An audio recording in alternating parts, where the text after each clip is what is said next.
The message landed in our family group chat like a grenade wrapped in linen. My father's tone, as always, cloaked concern and courteous formality. Family meeting, Sunday, 6 p.m. Brian needs our help with his situation. His situation. That's what they called my decision to leave a prestigious law firm in Manhattan to launch a startup. 18 months of strained smiles, cautious calls, and unsubtle reminders about health insurance and real jobs. I sat in a rented Corolla outside my parents' brownstone in Boston, the shrine to success where status was measured in Ivy League credentials and square footage. Beside me, Ethan's Tesla gleamed next to Mom's BMW and Dad's Audi. My car looked like a delivery mistake. Fitting, given how they saw me now. My phone buzzed. A text from Priya. My Forbes piece drops at 7 p.m. EST. You ready? I typed back, perfect. Family ambush starts at 6.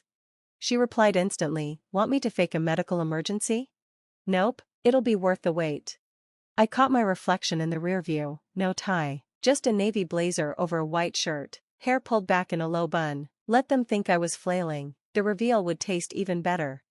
Dad opened the front door before I knocked, dressed in a cashmere sweater and quiet disappointment. You're late. By 1 minute, details matter in business, I said as I stepped inside. The living room looked like a courtroom, Dad by the fireplace, Ethan and his wife Lauren posed on the leather sofa, Aunt Jean stationed in the wingback chair like a witness waiting to testify. Lauren air-kissed me, love the blazer. Thrift store. She blinked, oh, sustainable fashion, that's very now. Dad cleared his throat, let's begin, Brian, we're concerned. I took the only empty seat, facing their collective judgment. About my situation? About your choices, Dad corrected. 18 months ago you had everything, a partner-track job at Whitaker & Sons, that condo in Back Bay, Sophie. Ah, Sophie, the corporate lawyer they hoped I'd marry, before I chose something riskier than a wedding registry. And now, he continued, waving vaguely, you're in a tiny apartment in Cambridge, driving that Hyundai, and working on what, exactly? Some sort of tech thing? Ethan leaned in, smug. Technically, startup implies a path to scale. I ran the numbers, your sector's saturated, no real chance without deep capital. I nearly laughed. Ethan, the same guy who'd pitched his latest app to my VC firm last quarter, only to be rejected, politely, of course. We're just trying to help, Lauren added. There's no shame in returning to stability, Whitaker would welcome you back. Aunt Jean chimed in, Barbara's son made partner last week, youngest in firm history. She paused, adding wait, could have been you. I checked the time, 6:43 p.m., 17 minutes to go. Dad's voice snapped back in, we don't even know what your company does. All this secrecy, for what? We need to talk about your failing business, and your future. Then Lauren's phone chimed, her expression morphed from condescension to confusion. Oh my God, Brian, why is your face on Forbes's Founders to Watch list? The room stilled. Dad dropped into a chair like the wind had left him. Ethan blinked, current valuation? I smiled, 700 million, just closed another round this week. 700, Dad started, but his voice trailed off. I pulled my tablet from my bag, a few taps brought up the pitch deck. We're Blue Grid. We use AI to optimize renewable energy flow across national grids, real-time supply and demand balancing. We're already deployed across the US and parts of Europe. I glanced around, that Cambridge apartment? Smallest unit in a building I own, the Hyundai? Quiet, reliable, like good tech. Mom's earrings quivered, but, you never said. You never asked. I stood, smoothing my cardigan.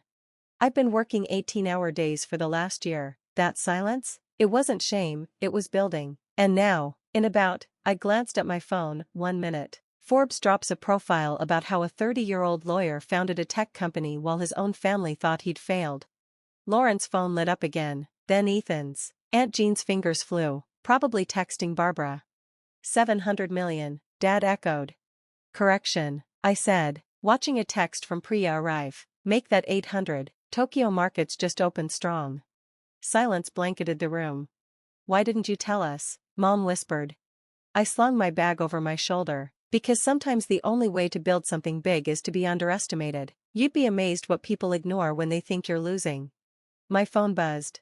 That's my ride, not the Hyundai. This one's for the CNBC interview. I paused at the door, turning to Ethan. Oh, and the startup you pitched to Braden Capital last month? He frowned. What about it? That's my fund. Better luck next time. I stepped outside, leaving them behind with their leather sofas and framed diplomas. Waiting at the curb was a sleek black town car. That night, my phone exploded with notifications. Law school friends suddenly recalling inside jokes, estranged cousins acting like lifelong fans, and, naturally, a flurry of messages from my family. Mom, Brian, please call. Ethan, why didn't you say something? Lauren, about that pitch, maybe lunch? Dad, I don't understand, you built all this, and told no one? I ignored them, eyes on Priya's message. Stocks up 14% after Forbes, Tokyo looks good, ready for tomorrow's board meeting. The next morning, I walked into Blue Grid HQ, a sleek tower cutting into Boston's skyline. My name gleamed in brushed steel near the entrance. They had no idea who I really was. But they would. The security guard nodded as I stepped into the lobby. Good morning, Mr. Holt. Kara intercepted me at the elevator, tablet in hand, already 5 steps ahead. Your family's been calling since 6. Your mother even tried sweet-talking reception. I smirked. Did protocol hold? Of course, but PR flagged something. Your brother's wife posted about you on LinkedIn. Very heartfelt. Do you want to comment? Let her have her moment. At the top floor, my office overlooked Boston Harbor, privacy glass, minimalist interiors, whiteboards scribbled with code, energy forecasts, and quiet monitors pulsing with news tickers. Brian Holt, architect of the future grid. Blue Grid's founder leads AI into energy's next era. A knock at the door. Mr. Holt, your 9 o'clock is here. I turned, expecting a venture meeting, and froze. Sophie. My ex-fiancée, the one my parents had practically prearranged, the one who told me dreams were cute until rent was due. Brian, she said, smooth as ever, you look very successful. I didn't rise. I look exactly the same as when you called my ideas naive and sweet. Stick around, this story's only getting bigger. And if you haven't yet, subscribe. You'll want front row seats when the past tries to walk into the empire no one believed I could build. I leaned back. How'd you end up on my calendar? She shifted in her heels. Your mother may have mentioned you were based here. I thought, given our history, I cut in. You should remember I don't appreciate being underestimated. I'd never. You did. You said, and I quote, startups are a playground for rich kids. Brian, stick to law, where they need diversity hires. I pressed the intercom. Kara, escort Miss Lawson out, and update visitor protocols. As Sophie was ushered out, my real 9 o'clock arrived. Sarah Chin, VC legend, queenmaker of billion-dollar companies. She glanced back at Sophie's retreating heels. Rough morning? Just clearing out expired opinions, I said, tapping the screen to bring up the pitch deck. Let's talk future, not fossils. Our meeting sizzled with momentum, but it was just the warm-up. At noon, I walked into the boardroom overlooking the water, every seat filled. Investors who once questioned my age, my experience, now sat straighter than ever. Funny how a few $100 million changes posture. Before we dive in, I began. Yes, the Forbes piece was strategic. Yes, the timing was deliberate. And no, it doesn't change how we operate. Marcus, our CFO, advanced the slides. Revenue shot skyward like it was chasing orbit. We didn't just enter this market, I said, we define it. One early investor, who'd once lobbied for a more seasoned CEO, cleared his throat. The numbers are undeniable, but the press changes things. Your family. My family is not relevant to this company, I said flatly. Next slide, Project Nova. Silence fell as I introduced our next-generation energy AI. Their eyes lit up like they were seeing the future, and it was branded with our name. A note from Kara slipped into my hand. Your brother's in the lobby, won't leave, demanding to speak with you. I kept presenting. Later, Ethan was shown to a side room with a single chair that felt more punishment than comfort. I let him wait an hour.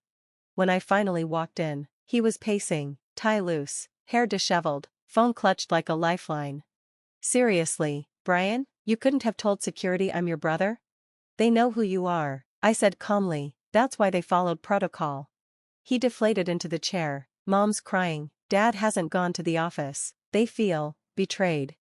Betrayed by what? That I succeeded without their blueprint? That I did it without their networks, their praise, their input? It's not like that, he muttered. We're family. We should have been part of this. I raised an eyebrow. Like you made me part of your life? He frowned. All those dinners, I continued, you and Dad talking bonuses and firm retreats, and I was just Brian, figuring it out. You introduced me like I was still between internships. That's not fair. No, I said, voice flat. It's accurate, and now that there's something to claim, suddenly I'm yours again? Ethan looked down. He had no comeback, just silence. You were too busy assuming I'd failed to notice I was building an empire. Ethan glanced around the sleek, glass-walled room. Now that we know, can't we start over? Lauren says she'd love to help with PR. Ah, Lauren.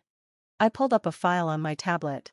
3 failed influencer startups, 2 cease and desist orders for hawking unlicensed supplements, a personal brand nosediving faster than her follower count. Ethan's jaw slackened. How did you? I know everything about anyone who tries to attach themselves to my company, I said, including the fact that Lauren's been telling investors I'm unstable, called it amateur hour, if I recall. Color drained from his face. She wouldn't. I tapped the screen. She did. I have the recordings. I stood. Now, if you'll excuse me, I have a company to run. Wait, he grabbed my sleeve. What do you want? An apology? Fine. I'm sorry, we're all sorry, just, don't shut us out. I looked down at his hand, the same one that gestured mockingly at this blazer last Thanksgiving. I don't want anything from you, Ethan, that's the point. I built this, without you, without Mom and Dad, without anyone's approval. He blinked. But, what about family? Family? My voice softened.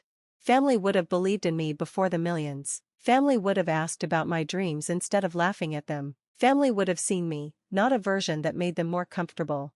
His hand dropped. A new alert buzzed. I checked my phone. Meeting with the governor in 10 minutes, Boston's clean tech future wasn't going to shape itself. Tell Mom and Dad, I said, they'll suddenly be fascinated.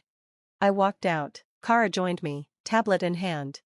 Your parents are calling a family meeting tonight, she said. Your aunt's already pitched your story to 3 newspapers, one's claiming she mentored you. I smirked. Let them talk. Success is the best revenge, silence is the best reply. The elevator doors opened. Sarah Chin stood waiting with a delegation of European investors. Ready to change the world? She asked. I straightened my blazer, same one, now considered tech's power look in tomorrow's headlines. Always, I said. Innovation comes from the overlooked. Behind me, Ethan's footsteps faded. I wasn't the overlooked brother anymore, I was the future. And the future belongs to the builders. A month after Forbes changed everything, I sat in my office reviewing our data. Blue Grid's valuation had doubled, our tech was leading headlines, my anonymity, gone. Kara appeared at the door. Your father's downstairs. I didn't look up. Same answer. He's different, no Audi, no suit, jeans. That made me pause. Richard Holt, in jeans. She nodded. He's been waiting 2 hours. I pulled up the lobby cam. There he was, smaller than I remembered, holding a worn leather briefcase like it held answers. Send him up. On my wall, a framed quote from my viral interview stared back at me. Success doesn't need permission, it needs vision and persistence. Dad entered quietly, a stranger in this space. His eyes scanned the algorithm-filled boards, the skyline beyond. Your mother still sets a place for you at dinner, he said, voice soft. Every Thursday, just in case. I gestured to the seat across from me. He sat, briefcase on his knees. I've been thinking, he began, about your 5th grade science fair. I raised an eyebrow. You built a neural network, everyone else had baking soda volcanoes, you had code. He smiled faintly. You won. I missed it, had a board meeting. I remember, I said, but more than that, I remember you never asking how it worked, or why I built it. He opened the briefcase, laying out a stack of papers, my old patents, early white papers, proposals submitted under other names. You filed your first patent at 19, he said, built your first AI at 22, we thought you were finding yourself being difficult, I corrected. He met my eyes. We were wrong, I was wrong. A long silence passed. Did you know your mother's learning to code? Emma's studying AI ethics.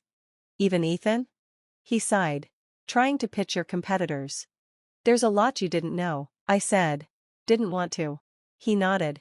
Your mother wants a family dinner, to celebrate you. Last time, you staged an intervention over my situation. He pulled out a photo, me at that science fair, small, serious, certain. When did pride become judgment? I studied the photo. That model predicted weather with 76% accuracy. Want to know NeuroX's accuracy now? He leaned forward. Tell me. 997%, I said, then turned the monitor. We're modeling climate change, global markets, human migration. We're not just predicting, we're preparing. For the first time, I saw understanding. Show me, he said. So I did. I filled whiteboards, drew connections, answered his questions. Afterward, he stood and said quietly, Bennett Global's struggling, consulting's dying, everyone wants AI. I know. I'm not asking for help, I just wanted to say, I'm proud, not because you proved us wrong, because you built something none of us saw coming. I looked out at the city. Next family dinner's here, I'll give you all the tour, no more guessing. He nodded. Thursday at 7? Tell Mom to wear sneakers, it's a big building. At the door, he paused. That quote, about success not needing permission, I'm framing it for my office. After he left, Kara walked in. Your mother called 3 times, Ethan sent flowers. Donate them, and clear my Thursday. That night, I hung a new headline on my wall, Tech CEO redefines family business. Below it, I pinned the science fair photo. Because sometimes, the hardest part of success isn't building the empire. It's making people see who you've become. To anyone who's ever been underestimated, keep building, quiet work creates empires. Drop a comment, tell me your dreams, I'll cheer you on. And if you believe success doesn't need permission, hit subscribe, let's grow together. My advice? Don't wait for approval. Build anyway.